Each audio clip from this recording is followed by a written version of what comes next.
Hello बच्चों, स्वागत है आपके अपने करंट अफेयर चैनल पर करंट अफेयर्स विद पिन्नू। आज से हम पार्ट स्टार्ट नंबर 1 करने वाले हैं अंतर्राष्ट्रीय परिदृश्य का, जो मुख्यतः आरएएस और फर्स्ट ग्रेड के लिए बहुत ही ज़्यादा इम्पोर्टेंट है। और हम ये जो करने वाले हैं, राजस्थान का हमने पहले कर लिया है, अब करेंगे अंतर्राष्ट्रीय परिदृश्य। तो बनी रही current affairs with Pinnu. Channel को लाइक सब्सक्राइब ज़रूर करें, क्योंकि आपके पास ये वीडियो बेहतरीन तरीके से आपके सामने पहले प्रश्न उत्तर और फिर उसकी व्याख्या, और मतलब उस जो टॉपिक से बाहर एक भी प्रश्न नहीं जाने वाला। विश्वास रखिए, अपनी तैयारी को बेहतरीन तरीके से करें और अपने दोस्तों तक जरूर शेयर करें जो आरएएस और फर्स्ट ग्रेड स्पेशल जो देना चाहते हैं उनके लिए। और आइए व्याख्या करते हैं इम्पोर्टेंट प्रश्नोत्तर की। आइए नंबर 1 प्रश्न देखते हैं। नेपाल के सबसे युवा प्रधानमंत्री के रूप में किसने शपथ ली है?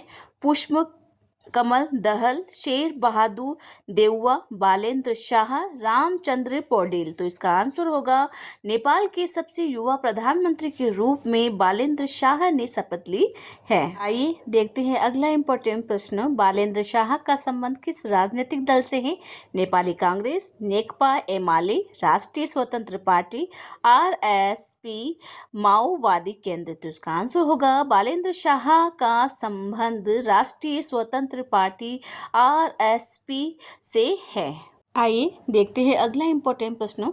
बालेंद्र शाह की पार्टी ने कुल 275 सीटों में से कितनी सीटों पर जीत दर्ज की है? 150 सीटें, 182 सीटें, 200 सीटें या 165 सीटें। तो इसका आंसर होगा, अगर आप नंबर 2 सोच रहे हैं तो बिल्कुल सही सोच रहे हैं। बालेंद्र शाह की पार्टी ने 275 सीटों में से 182 सीटें पर जीत दर्ज की है। आइए इन प्रश्नों की अब व्याख्या करते हैं। बालेंद्र शाह नेपाल के सबसे युवा प्रधानमंत्री, काठमांडू के पूर्व मेयर रह चुके हैं। ये प्रसिद्ध रैपर बालेंद्र शाह, लोकप्रिय नाम बालेन है। 27 मार्च 2026 को नेपाल के सबसे युवा प्रधानमंत्री के रूप में शपथ ली है। इनकी जो राष्ट्रीय पार्टी आरएसपी के नेता बालेंद्र शाह को राष्ट्रपति रामचंद्र पौडेल ने काठमांडू स्थित शीतल निवास मतलब राष्ट्रपति भवन में पद और गोपनीयता की शपथ दिलाई थी। शपथ समारोह है रामनवमी के दिन शंखनाद 108 युवा हिंदू पुजारियों और बौद्ध भिक्षुओं के मंत्रोच्चार के साथ संपन्न हुआ था। इसमें वैदिक सनातन परंपरा का पालन किया गया है। मधेशी जो नेतृत्व है यहाँ पर बालेंद्र शाह नेपाल के मुख्य कार्यकारी पद पीएम पर पहुंचने वाले मधेसी समुदाय के पहले नेता बन चुके हैं। तो बच्चों अब देखिए यहाँ पे और किस प्रकार के प्रश्न बन सकते हैं। प्रधानमंत्री बनने से पूर्व बालेंद्र शाह किस शहर के मेयर रह चुके हैं? तो जाहिर सी बात है काठमांडू के रह चुके हैं। बालेंद्र शाह को पद और गोपनीयता की शपथ किसने दिलाई है? राष्ट्रपति रामचंद्र पौडेल के द्वारा यहाँ पर शपथ दिलाई गई है। और यहाँ पर बालेंद्र शाह नेपाल के मुख्य कार्यकारी पद मतलब पहुँचने वाले किस समुदाय के पहले नेता बने हैं? तो मधेशी समुदाय के पहला नेता बने हैं। तो बच्चों कैसी लगी आपको ये जानकारी? कमेंट में ज़रूर शेयर करें। आइए इसकी और व्याख्या है यहाँ पर। चुनावी जीत और जनादेश। ऐतिहासिक बहुमत। बालेंद्र शाह की पार्टी राष्ट्रीय स्वतंत्र पार्टी आरएसपी ने 5 मार्च 2026 को हुए संपन्न चुनाव में 182 सीटों मतलब कुल 275 में से 182 सीटों पर भारी बहुमत हासिल किए हैं। उन्होंने पूर्व प्रधानमंत्री केपी शर्मा ओली को उनके गढ़ झापा 5 निर्वाचन क्षेत्र से हराकर एक बड़ा राजनीतिक उलटफेर कर दिया गया है। युवा क्रांति है यह चुनाव सितंबर 2025 में हुए भ्रष्टाचार विरोधी जैन जी यहाँ पर विरोध प्रदर्शनों के बाद हुए थे, जिसने पुरानी पीढ़ी के राजनीतिक दबदबे को समाप्त करके रख दिया है। मंत्रिमंडल का जो गठन है, शपथ समारोह करने के बाद साथ ही बालेंद्र शाह ने 15 जो सदस्यीय मंत्रिमंडल का अपना गठन किया गया है। इसमें स्वर्णिम वागले को वित्त मंत्री, शिशिर खनाल को विदेश मंत्री और सुदन गरुड़ को गृह मंत्री बनाया गया है। तो बच्चों इस प्रकार की नवीन जानकारी के लिए चैनल को सब्सक्राइब जरूर करें, मुख्यतः आरएएस और फर्स्ट ग्रेड के लिए। आइए देखते हैं अगले इंपॉर्टेंट प्रश्न। विश्व प्रसन्नता रिपोर्ट 2026 का कौन सा संस्करण जारी किया गया है? यहाँ पर 12वां 13वां, 14वां या 15वां? तो इसका आंसर होगा विश्व प्रसन्नता रिपोर्ट 2026 का यहाँ पर 14वां संस्करण आयोजित किया गया है। आइए अगला इम्पोर्टेंट प्रश्न, विश्व प्रसन्नता रिपोर्ट 2026 निम्नलिखित द्वारा किस संस्था के द्वारा जारी किया जाता है? यहाँ पर विश्व स्वास्थ्य संगठन WHO, well being research centre, Oxford विश्वविद्यालय, SDSH, विश्व बैंक और यूनेस्को? तो इसका आंसर होगा number 2, well being research centre, Oxford विश्वविद्यालय, SDSH के द्वारा यहाँ पर जारी की जाती है। आइए देखते हैं अगला इम्पोर्टेंट प्रश्न, विश्व प्रसन्नता रिपोर्ट 2026 में किस देश को शीर्ष मतलब प्रथम स्थान प्राप्त हुआ है? Bharat, Denmark, Finland, Iceland? तो इसका आंसर होगा नंबर 3, आइसलैंड को विश्व प्रसन्नता रिपोर्ट 2026 के अंदर शीर्ष स्थान प्राप्त हुआ है। आइए चर्चा करते हैं अगले इंपॉर्टेंट प्रश्न की, वर्ल्ड हैप्पीनेस रैंकिंग में भारत का कौन सा स्थान है? 118वां, 116वां, 104वां, 129वां? तो इसका आंसर होगा नंबर 2, 116वां यहाँ पर वर्ल्ड हैप्पीनेस रैंकिंग के अंदर भारत का स्थान है। आइए इस प्रश्न की व्याख्या देखते हैं। ये देखिए दोस्तों, आपके सामने है पहले 3 से 4 प्रश्न और फिर इसकी व्याख्या इतने से पैराग्राफ के अंदर। तो आपके लिए कितने इंपॉर्टेंट साबित हो सकते हैं और कितने बेहतर साबित हो सकते हैं, ये तो आपको सोच सकते हो। विश्व प्रसन्नता रिपोर्ट 2026 शीर्षक, विश्व प्रसन्नता रिपोर्ट 2026 यहाँ पर जारी करता है वेलबींग रिसर्च सेंटर, ऑक्सफोर्ड विश्वविद्यालय और संयुक्त राष्ट्र सतत विकास समाधान नेटवर्क, SDSN। यहाँ पर संस्करण है 14वां। जारी करने की जो तिथि है 18 मार्च 2026 को यह रिपोर्ट जारी की गई है। मुख्य तो विषय हैं यहाँ पे खुशहाली और सोशल मीडिया है।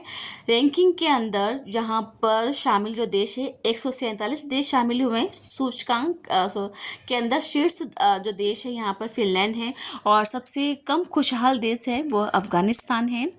ये वेरी इंपॉर्टेंट है। यहाँ पे इन दोनों के बाद में अगर इम्पोर्टेंट प्रश्न बनता है तो वो भारत का बनता है कि भारत की रैंकिंग कौन सी है? 116वीं। वार्षिक आधार पर जारी करने वाली यह विश्व प्रसन्नता रिपोर्ट दुनिया भर के देशों में लोगों की जीवन संतुष्टि को 0.10 स्केल पर मापती है। यहाँ पर देखिए आपके सामने, यहाँ देखिए इस पैराग्राफ में और कौन कौन से प्रश्न बन सकते हैं। रैंकिंग के अनुसार दुनिया का सबसे कम खुशहाल देश कौन सा है? अफगानिस्तान है। विश्व प्रसन्नता रिपोर्ट में जीवन संतुष्टि को किस स्केल के द्वारा मापा जाता है? तो 0 से 10 तक यहाँ पर मापा जाता है। विश्व प्रसन्नता रिपोर्ट 2026 का मुख्यतः विषय क्या रखा गया है? खुशहाली और सोशल मीडिया। इस वर्ष की रैंकिंग में कुल कितने देशों को शामिल किया गया है? तो इसका आंसर होगा 147 देशों को शामिल किया गया है। यहाँ पर इस प्रश्न की और भी व्याख्या है। रैंकिंग में शामिल शीर्ष 10 जो देश है कौन कौन सा है? पहला आ सकता है, दूसरा आ सकता है, तीसरा आ सकता है। इसके बाद में सबसे कम आ सकता है और बाद में आएगा अपना भारत। तो पहला यहाँ पर है फिनलैंड स्थान है। कितना स्कोर हासिल किया है यहाँ पर? 7.764 और रैंक कौन सी आई है? 6ठी रैंक आई है यहाँ पर। सेकंड आया है आइसलैंड और यहाँ पर स्कोर कितना बनाया है? 7.540 और रैंकिंग है 7वीं। और डेनमार्क, क्योंकि तीसरा अधिकतर पूछ ले जाता है यहाँ पर, हम पहला याद कर लेते हैं इसीलिए। तो तीसरा स्थान है यहाँ पर 7.539 और यहाँ पर जो रैंकिंग आई है इसकी 8वीं आई है। और सबसे कम में आपको पता है अफगानिस्तान है। यहाँ पर कितनी रैंकिंग है? यहाँ पे कितने स्कोर्स हैं?